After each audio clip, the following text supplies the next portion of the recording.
What is going on, everybody? Welcome to another episode of Meet the Critters. This is episode 20. I honestly have no idea how I've gotten to 20, but we're here. I don't know how long this one's going to be. This is kind of an impromptu one. Couldn't get a guest lined up for today. So we are running solo. So we are going to do kind of just an update of everything that's going on over here, and just some Q&A in the comments. I got a couple comments from Telegram. So we're just going to kind of chat. Things are nuts. They always are. On the farm side, everything's going great. Piglets are getting huge. They are getting ready to start getting weaned. So we've started working with them. I mentioned it a little bit in the pig water video, kind of my plan on weaning them out. I plan on this next week is going to be training heavy to try and make sure that they're all set and ready to get weaned off, and to get that piglet pen all set that they can't escape out of that. They will do absolutely anything in their power to get back to mom. So it might get interesting for a little bit. Blakesley Acres made it. Perfect. So yeah, with that, I'm going to wean all the piglets in the boar pen, just because I've found that's probably one of the more solid pens I have. Not that the other ones aren't, but it's a decent size. It's got good shade and good access to it. And it's connected directly to the pen they're already in. So I've already started feeding them in there. And I raised the hot wire in front of the gate. So it's probably about 4 or 5 inches above their back. So they can go under with no problem. And mom's got to wait outside. So yeah, the past couple days I've been feeding them first in there, and then giving mom her portion. She's looking fantastic. I was just talking to my wife about how good she looks. She's not like completely sunken out, like they're not sucking the life out of her. She's holding weight really, really well. Her body condition looks good. So I want to pull them off. I'm going to pull them off at 6 weeks, just because I don't want her to get to that point, and she will if I leave them in there long enough. I've seen her push them away a little bit, but not a ton. She's pretty receptive to it. My buddy Gary down there in the comments, perfect. But yeah, no, they're doing fantastic. A lot more hair coming in on them, which is awesome. Which is, again, it's exactly what we bred for with those Mangalitses in there. And again, it's so crazy how out of one litter I can see 3 different body styles, which it's not crazy weird. They're basically 3 different genetics in there, so it somewhat makes sense. But they're all very drastically different, whether it's by color, skull structure, body conditioning. It's just super cool to see, and it's fun learning about it all as we're going along. The 5 feeders out back, they're getting freaking huge. They're probably a good 110 pounds at the moment. They are pretty sure they're going on close to 4.5 months, I would say. So they'll be ready I haven't fully decided if they're going in November, December.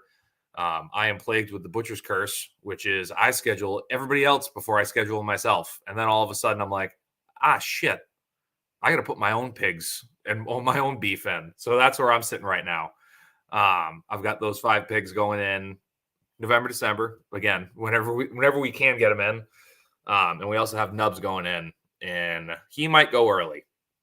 I was planning on keeping him till about November, December, but I think I've decided that as soon as we get to the point where there's no more good graze for him out in the pasture, he'll probably go right into the freezer.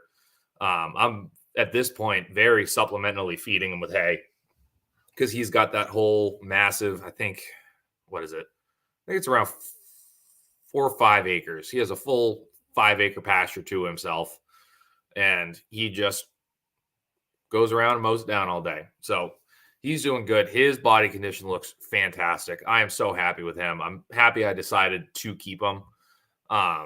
We've put some of our own beef in the freezer before, but it was I think I did it before I started the show, but they were the Hereford Shorthorn crosses, and they did good, but I screwed up. They were my first cows I had ever had, and they were a little stunted. They didn't grow the size I wanted them to.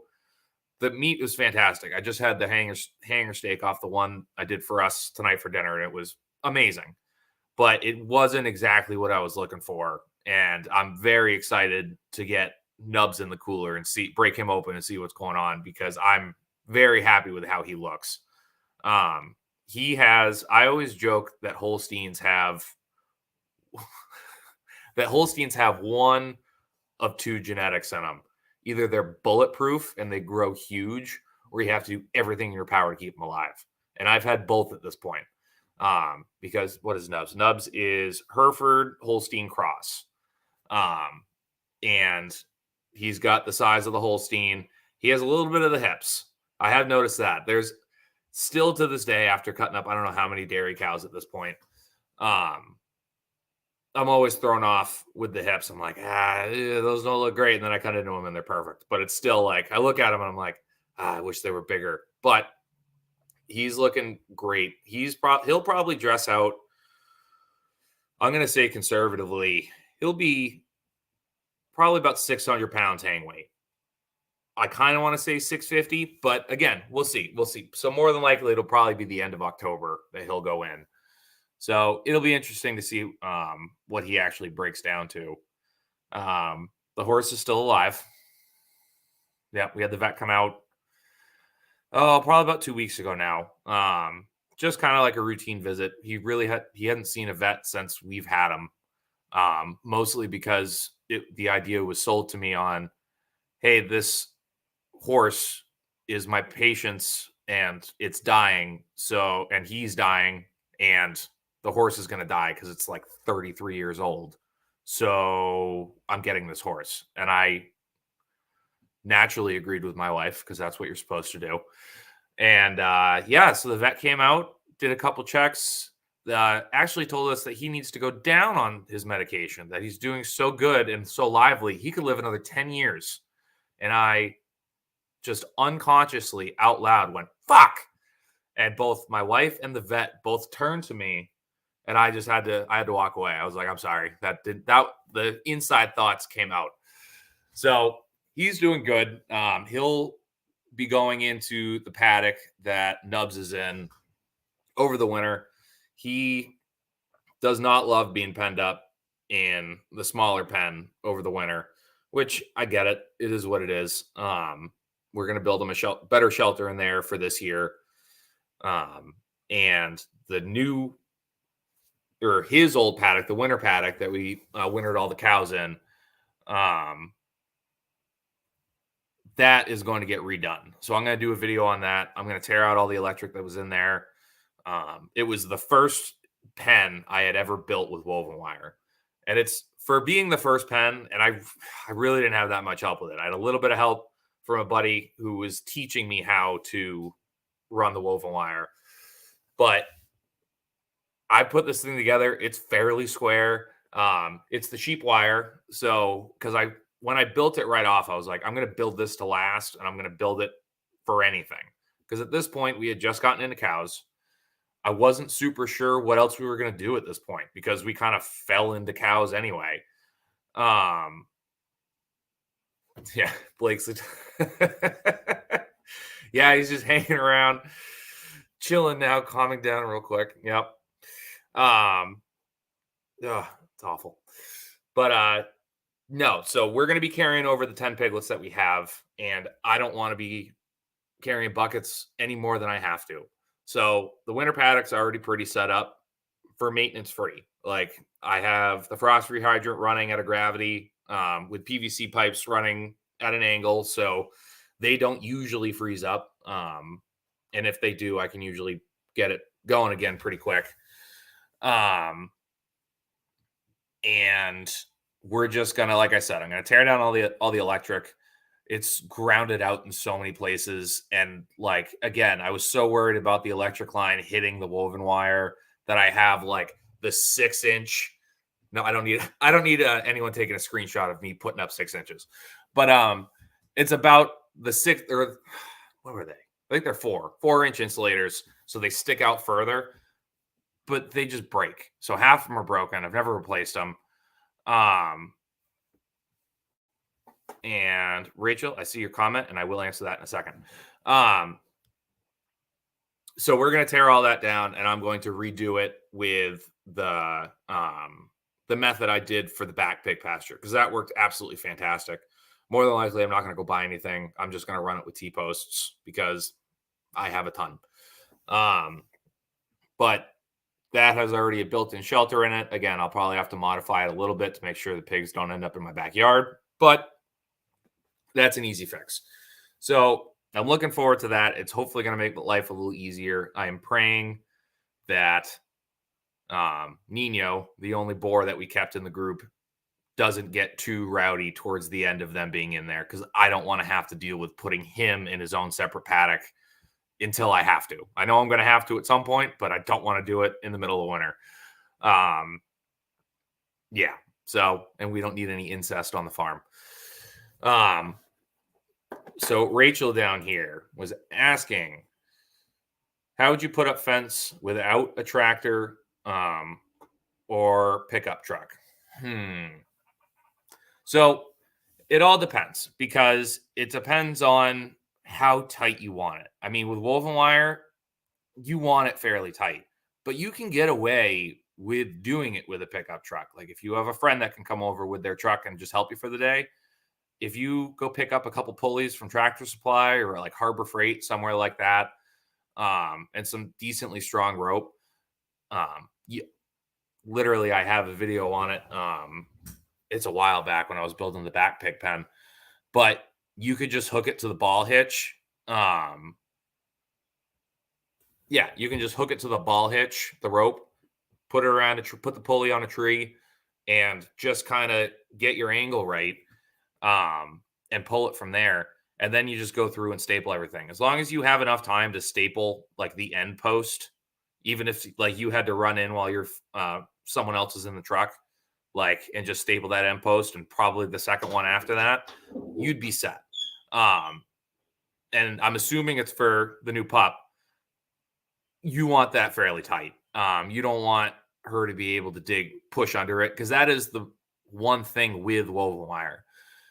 If a pig or a dog or something, even if it's fairly tight, I mean, I've seen when we had Senor, he busted through a couple woven wire setups that I had. It was only one. It was an in-between one, and I didn't have electric on it. So he was upset. He was by himself, and they're able to just get their nose under and just push their way through.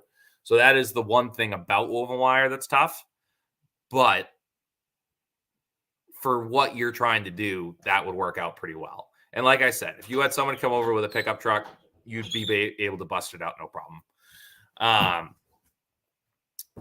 So yes. All right.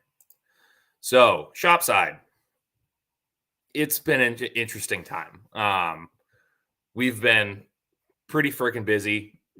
I'm averaging a cow a week and sprinkling pigs in, and bear season sneaked up on us. So it's currently bear season. New Hampshire's a little, how do I put this? New Hampshire, so we are allowed to bait. I forget if we're allowed hounds. I'm pretty sure we are.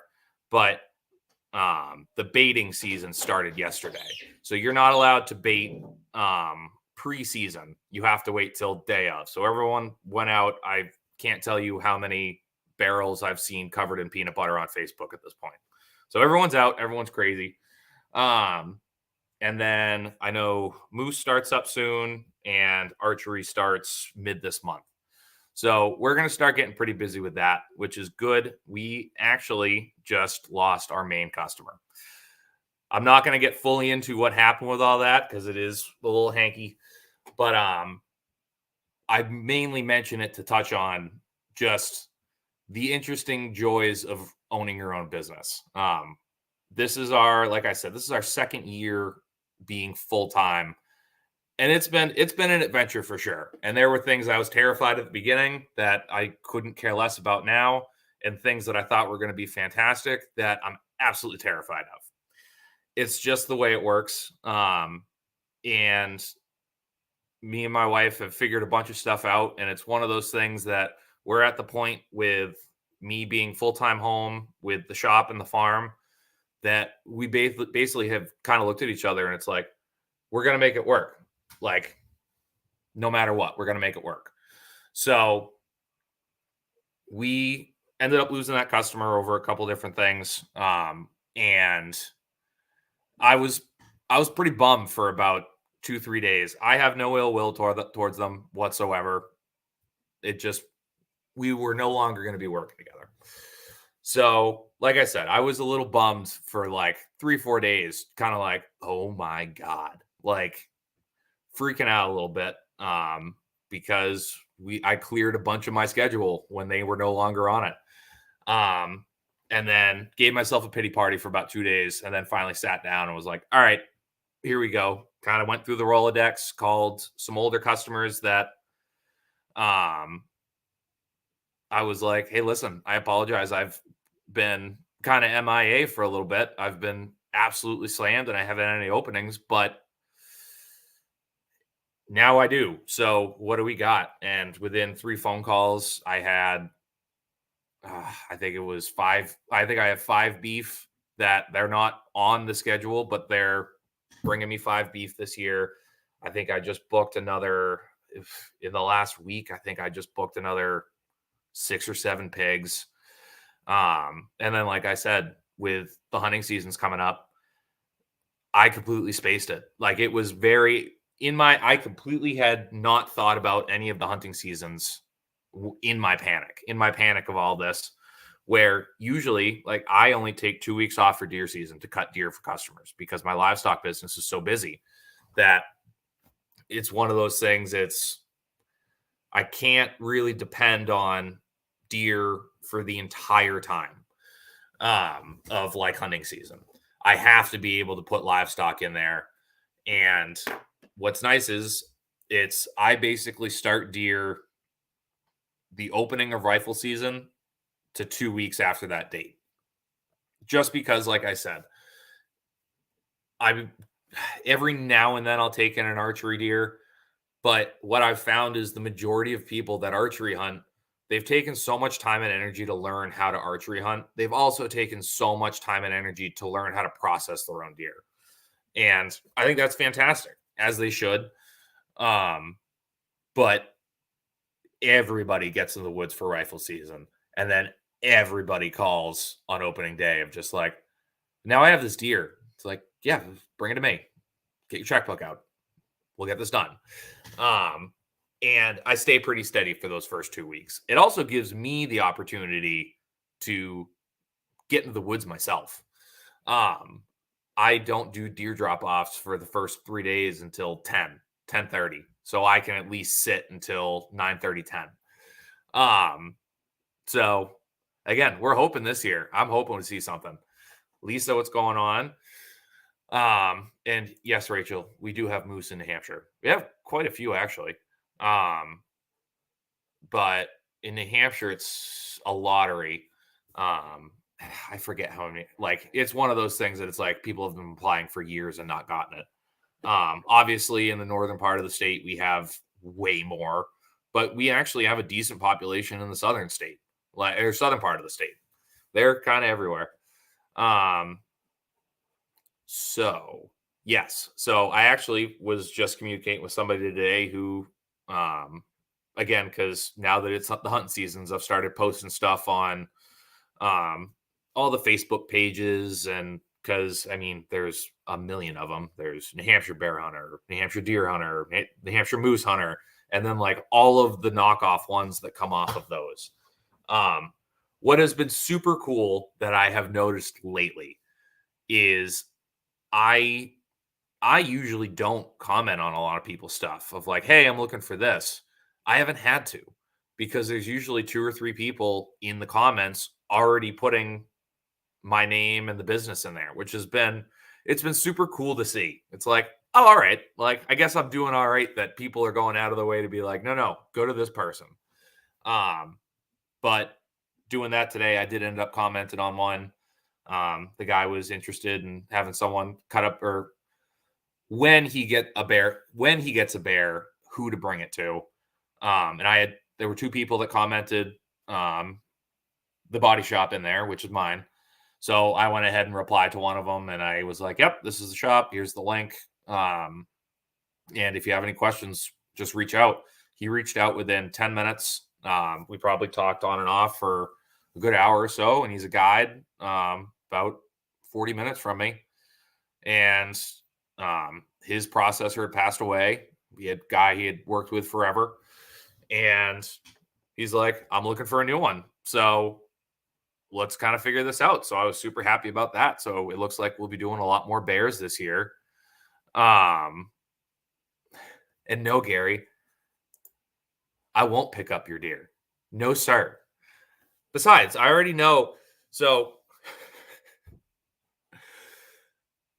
this man, let's figure it out. This man right here has showed up to my house twice at like 9:00 with deer. And I have to say, yes, he's my friend. But we've been in the shop, like, yeah, this was back in the drinking days too. This was back when I was boozing pretty hard. And I'd have at least a 30 rack in the bottom rack of the walk-in cooler, which is always an awesome feeling to have. Just have a walk-in cooler with beer in it.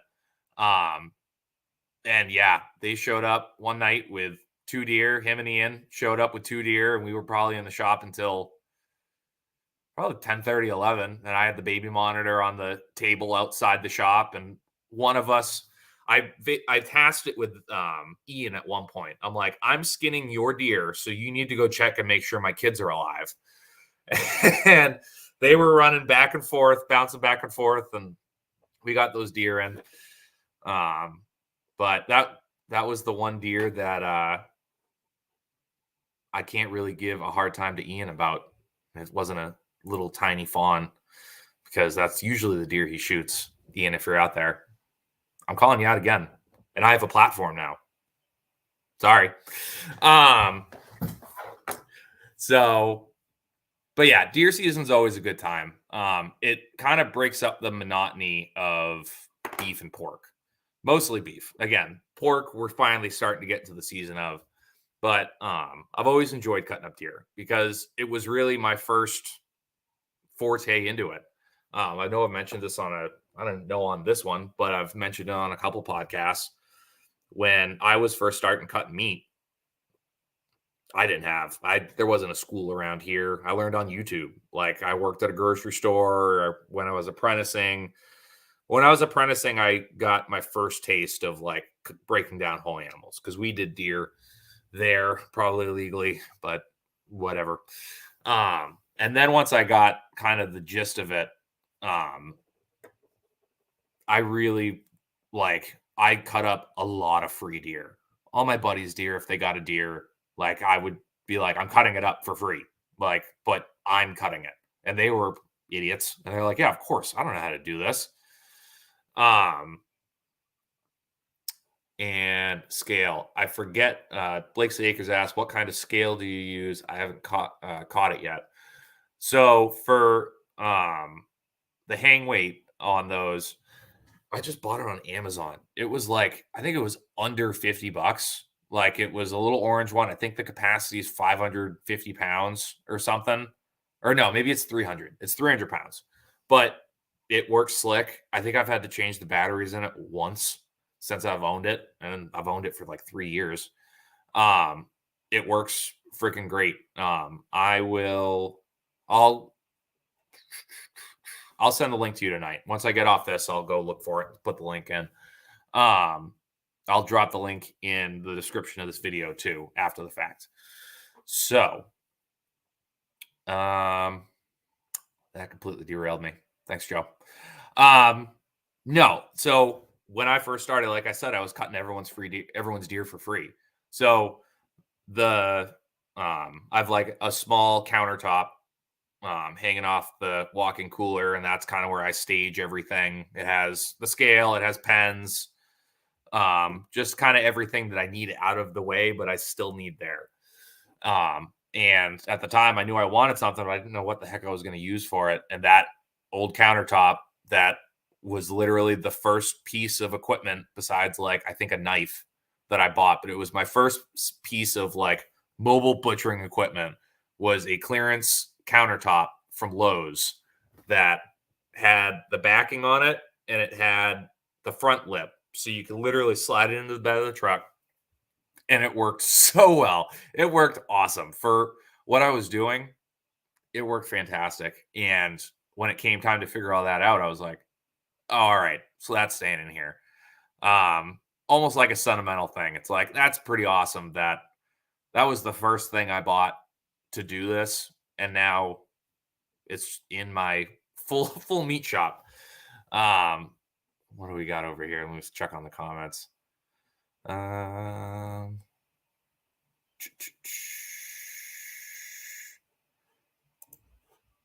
Let's see. Gary, no, I don't do that anymore. I love you. I love you so much. No, I'm not cutting your deer for free. I need to feed my kids. And I'm definitely not doing a Euro. I still haven't done Ian's. Ian, who I was just talking about before, has had a deer skull in my freezer for going on a year. But it's just a small, tiny doe. Like when I say tiny, this thing is tiny, tiny, tiny, tiny, tiny. Yeah. And the only reason I emphasize that is because I'm going to be editing this clip out and I'm going to be sending to him after this. But yeah, this year I am not taking any European mounts. Last year, I think I took a couple, one being Ian's that's still not done.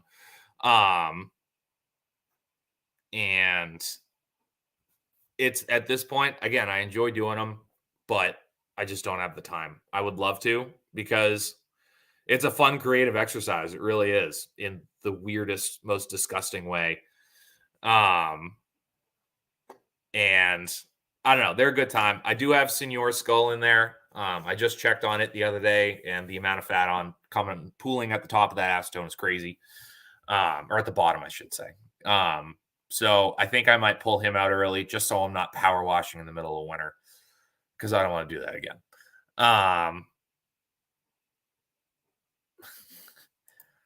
No free deer. I'm not doing it. And you're going to be crossing some state lines, which I don't think is allowed coming out of New York.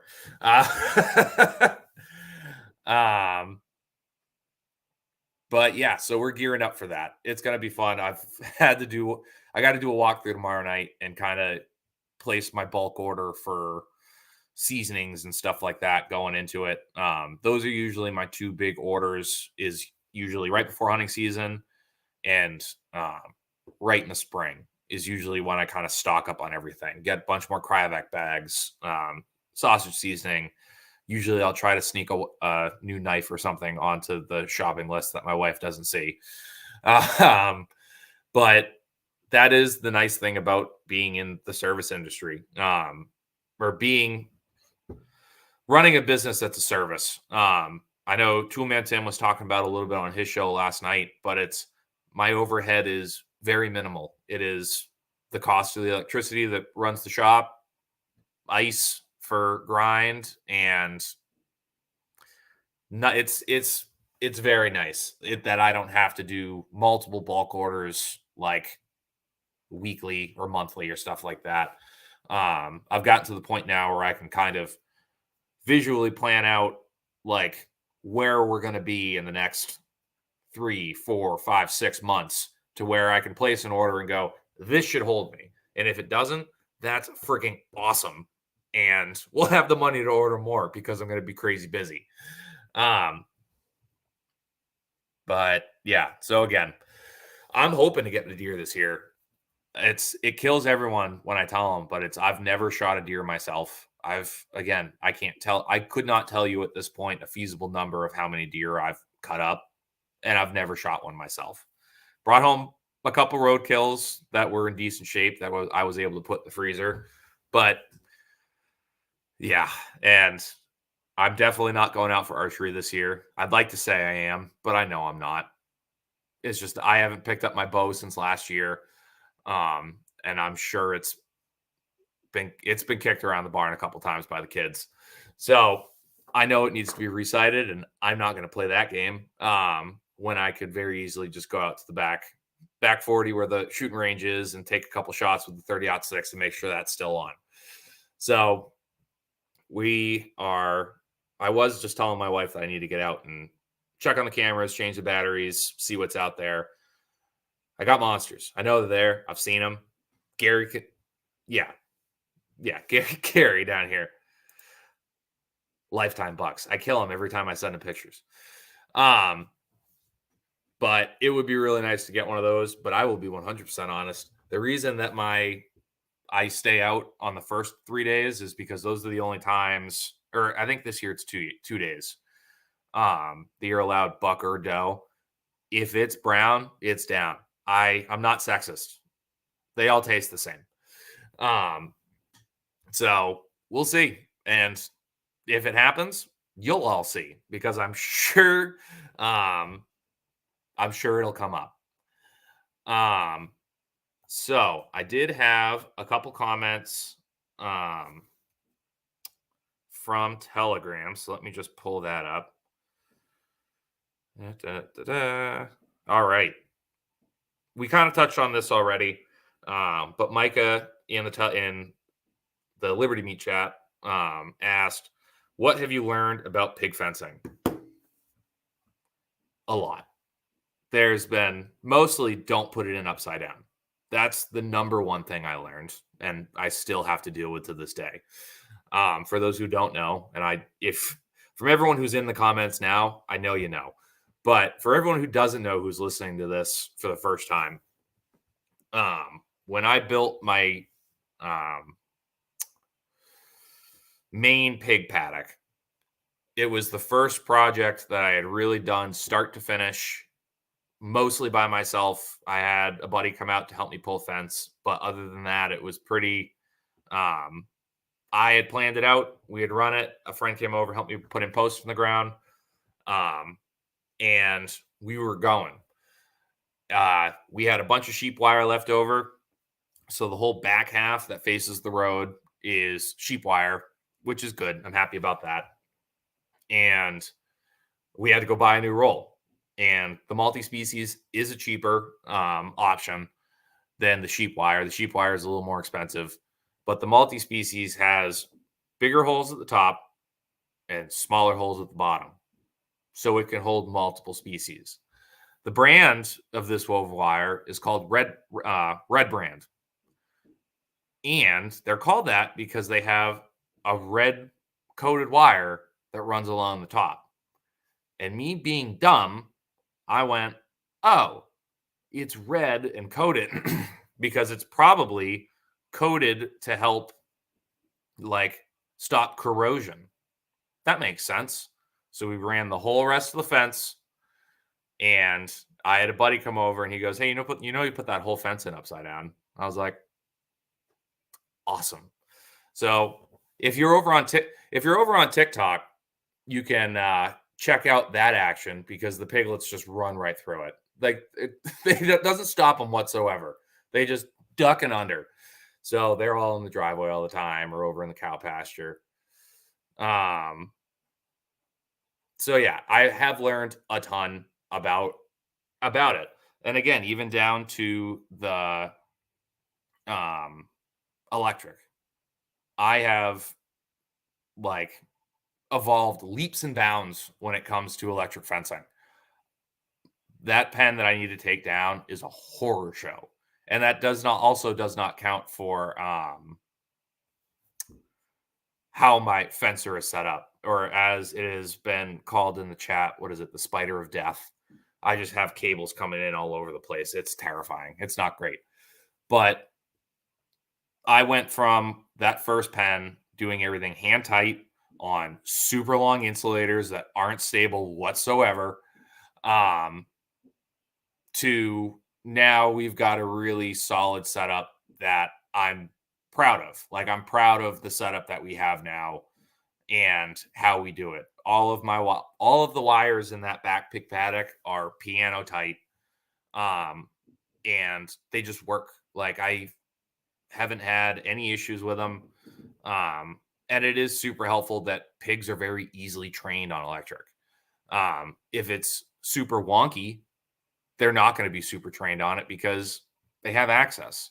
They have access to get under it. Even if it's in one or two spots where they can kind of curl their head under, they'll learn, like they'll get hit, but it it can go catastrophic. And that's why I have major anxiety of just doing pigs on electric. It's not for me. Um, so yeah, to answer that, it's I've learned everything. And if anyone is interested, you can go back to my YouTube channel at Backwoods Butcher 603, and I have a ton of videos. Some of those videos, I broke my cardinal rule of YouTube, which I always hate. I always hate when people put up YouTube videos and they've never done it before. Like, not just like, oh, I haven't done it this way, never done it. They're like, I'm going to record this and put it out on YouTube because it screws up the whole algorithm of search. It's awful. But I had obviously run electric before, but I had never run it in the style I was running it. So you can go back and you can learn with me because I was putting some wisecracks in there. Pissed at myself a couple times, but we made it work. All right, I'm gonna hop over these comments for a second. Rennie, I miss you too. So Blakesley Acres, you'd be proud use my 45 long call on a bull today. Even broke that. Perfect. So he's making fun of me because that is what I use for all of my slaughters. We will more than likely be having to adjust my firearm of choice. So for those that don't know, I have a Taurus Judge 45 long Colt. It's the model that you can put in 45 long Colt or 410 shells. And I use the Cowboy Action ammo because it's super cheap. Not super cheap, but way cheaper. And it also has a little bit less of a load. Like, again, you're just there. It's just a lead round that you're shooting at targets. So there's no jacket on it, nothing like that. But it's still got fantastic stopping power. And the majority of the time, it never leaves the skull. Like, I've found it on a couple smaller cows in the neck, but a handful. Pigs, it depends on the size of the pig. If it's a small pig, it's going through. Like, you're finding a hole in the hole. You're finding a hole through the tongue, through the bottom. But it's just a really good round. This new customer I have, well, they're not new. I've had them in the past. I just haven't had them in a little bit. They raise lowline Angus. They do not allow the super close, hey, you're okay. Like, I'm just going to pet you a little bit. Bang. They don't allow those shots like the jerseys do. So I'm going to be on the search for some more 410 ammo and break the old single shot out, play around with that a little bit more. It's always crazy to me, all the different breeds and how they actually act and react. And again, it's nice that I've been doing it long enough that I understand and I can go into it with that mindset, because if I'm sure to a lot of people like who aren't more in depth with livestock and cattle and stuff like that, somebody says, oh, we're going to kill a cow. And they just go, yeah, cow. All right. When my first question is, I need my cow done, is what breed is it? Because it's going to matter, like how I go into this. Again, the majority, I've been doing a lot of jerseys lately with that last customer, and they're so used to being milked, handled, that you just walk up and it's like, hey, how are you? Bang, done. This customer that is coming on with the lowline Angus, she, as we were talking about like our plans for the rest of the year and how many she wants to get done, she goes, I do have one that I want to get in, but it might kill you. And I go, oh, do tell. And she goes, well, it's a belted Galloway without the belt. And I was like, awesome, 12 gauge. Cool, perfectly, completely understand. And for those who have not handled belted Galloways, good for you. Really. They are some of the meanest cows I have ever seen. It is a vast overstatement. I have also seen belted Galloways that you could lay on, and they're great. But the overwhelming majority of belted Galloways that I've dealt with have scared the ever-living shit out of me. They are terrifying. They are just they're just ornery. That's really my biggest thing with them. And they look at you like, you want to go? All right. We had one that it was very early in the business. I was still working full time, I'm pretty sure. Because it was a friend of my boss's that they were in a pinch and they needed help. And they had a belted Galloway that was stunted. So it was a smaller beef that weighed as much as a full-grown, full-size Belty. And this thing was a monster. It broke through every single fence they had. It broke through every single gate they had. And at this point, they had it penned up in the barn. No one could get in there with it. Like, it was great. So I get the 410 single shot out, and I line up on it, take the shot, thing drops. Like, and if anyone's ever dropped a cow, you know a good shot when it literally looks like they pick all 4 feet up and the whole thing falls on the ground. That's when you know you're good, like most of the time. So this thing drops. Open the action. All right, cool. Nope, we're good. And this was before I started carrying 3 shells with me at all times. I carry 3 shells with me at all times for this reason. A little foreshadowing. I run, and this thing stands right up and just looks at me. It was dead set where it needed to be, and it was January, so it was like 17 degrees, and you could see the steam coming out of the bullet hole. And the girl who I was doing it for, she's standing next to me, and she goes, "Huh, good."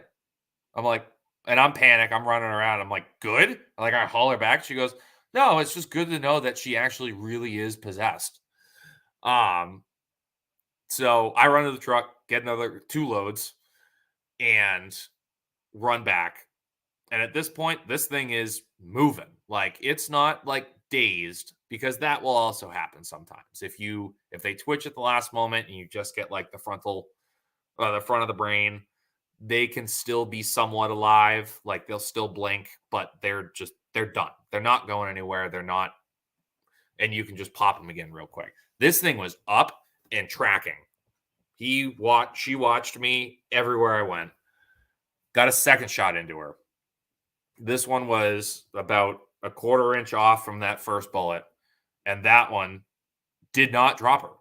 She was still up, but this time she was stunned. Like, she was not with it anymore, but still up and moving, which was insane.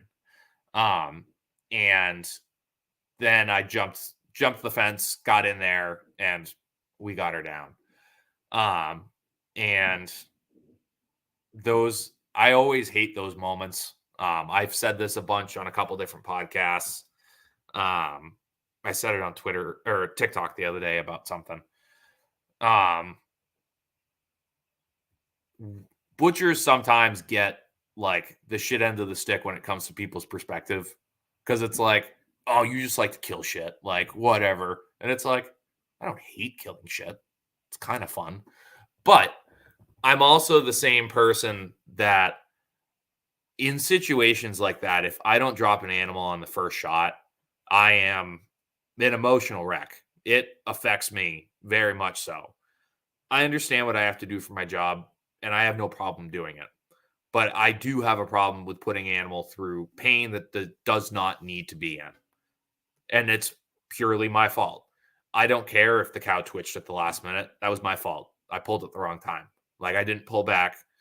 And every time something like that happens, I am talking to the customer. Well, when that happens, I am not talking to anyone. And I have the one task of getting this animal dead. But as soon as that animal is down, I usually end up going over while it's bleeding and having a serious conversation, apologizing literally from the bottom of my heart, because they can tell how emotional I am. at the situation. But it's one of those things that I have been very lucky that on the times that it has happened, it's been with seasoned farmers um, that they get it. They're like, yeah. And the majority of the time, they're assholes. Like, it's never like the pet that is like, oh, we've had her forever and this, that, and the other. It's usually the one that they're like, yeah, this thing needs to be gone now. So it's not a surprise to them. They don't die immediately. But no, again, I've said it on a couple podcasts, but I cannot preface it enough that it sucks. And for the people out there like that would say like, oh, you're just a murderer or whatever. I will say I have been trolling vegan TikTok and activist TikTok. So I'm waiting for it. I'm actually seeking it, which will be funny. But I know it's coming. So here's I'll go ahead and clip this and pop this on TikTok when everything like that happens. But yeah, it's no one should ever take it lightly what the job that it has to be is. But we were talking about Belt Galloways. Yeah, I went off on a tangent. I apologize about that.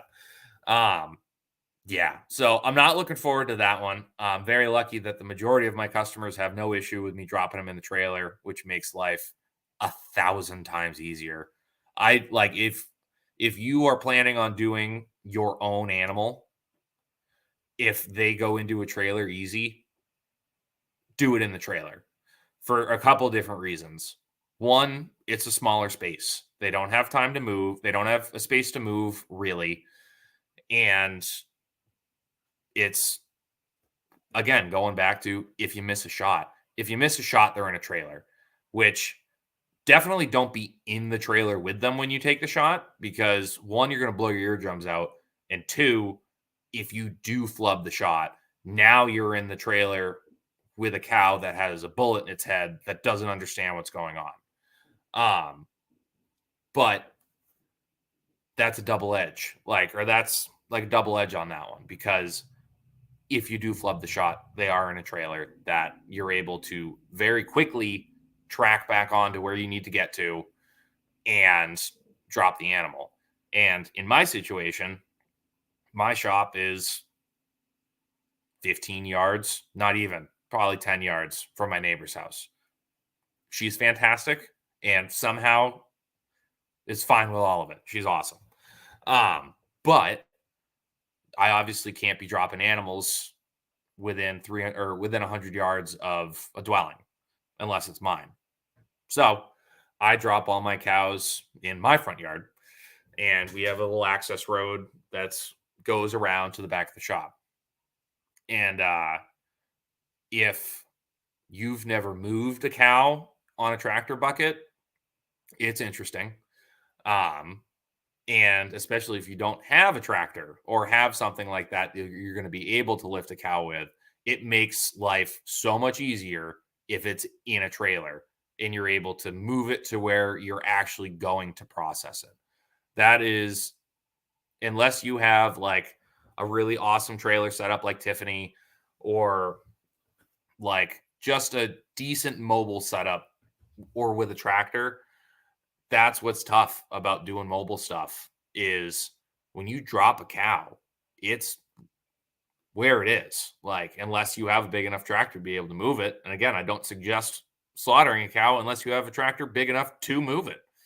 The amount of people that I've had that we show up and it's like a lawnmower with a bucket. And it's like, I don't know what you want me to do with that, but we're certainly not slaughtering this cow with it. It's the shoulders aren't going to get off the ground. But yeah, so it is.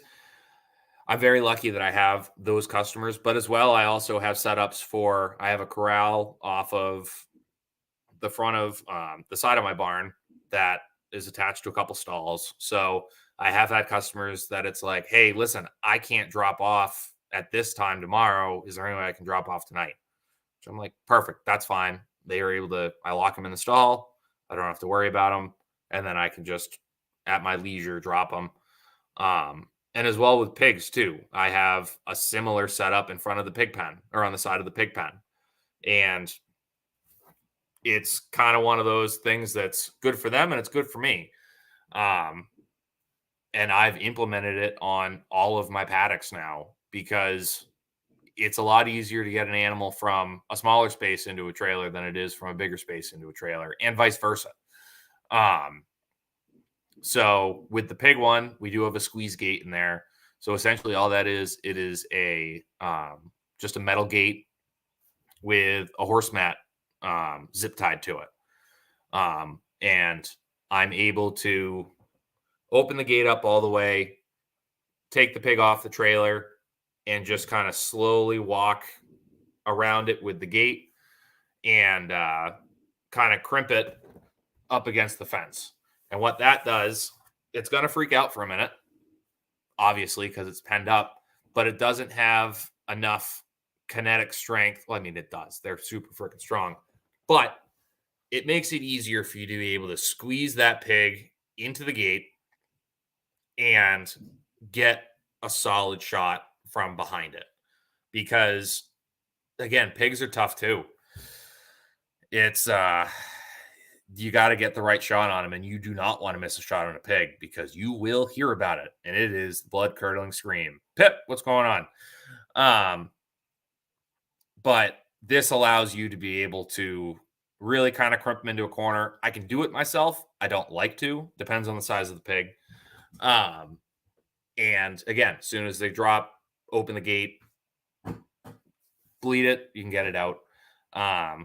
There's going to be some adjustments coming to that setup just because of where it is. It's at a weird grade that plowing in the winter is literally impossible to get down in there, especially last year. I had bald tires on both the tractor and the truck.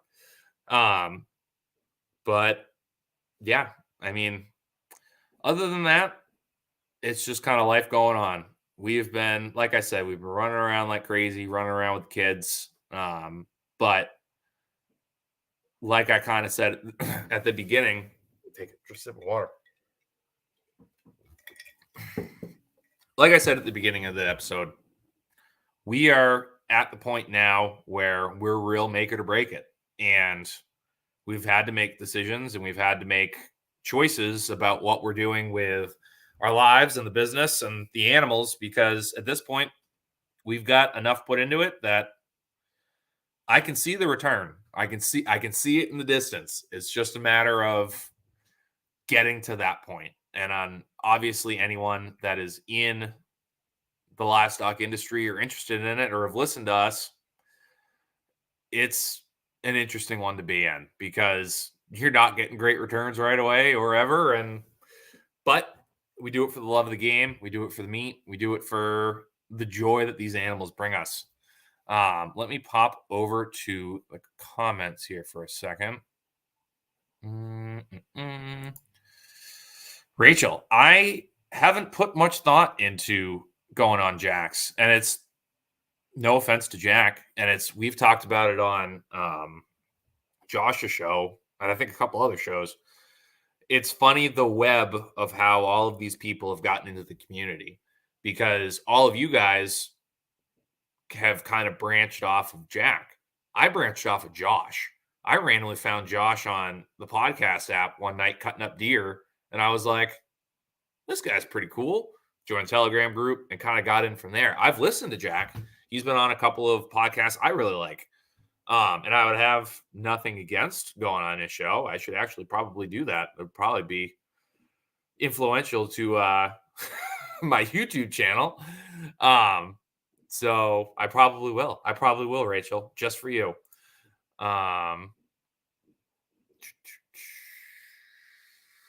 Yeah. Other than that, I don't have much else going on.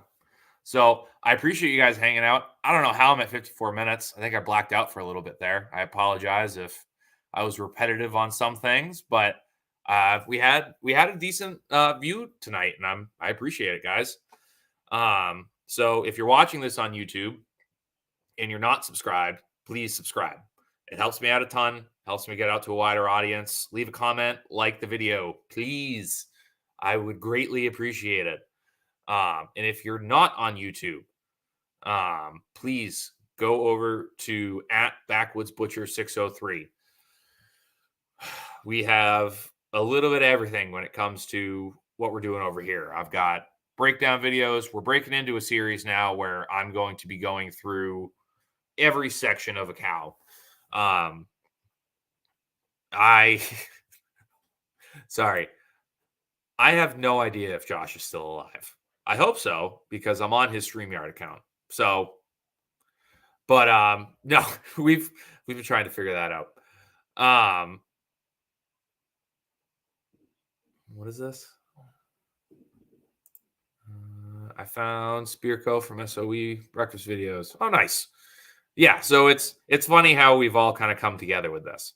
But no, so basically what I'll be doing is I've already done full breakdowns of beef and pigs and lambs and goats, and going into hunting season, we'll be getting some more full breakdown videos. But at this point, I'm not going to break down another half a beef or whatever. So what I'm doing now is I'm going through and doing specific cuts, specific primals, and kind of just breaking down everything that is in those cuts or in those primals.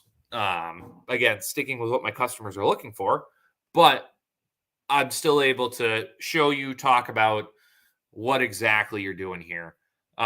Depends on the day, depends on the customer, depends on what's going on, whether or not it's going to be a professional butcher breakdown or it's going to be, hey, I've got time. Like, I'm not going to get my bandsaw dirty for a couple cuts. So we're going to go ahead, break out the handsaw or break out the cleaver and show you how to do this like at a very minimal scale.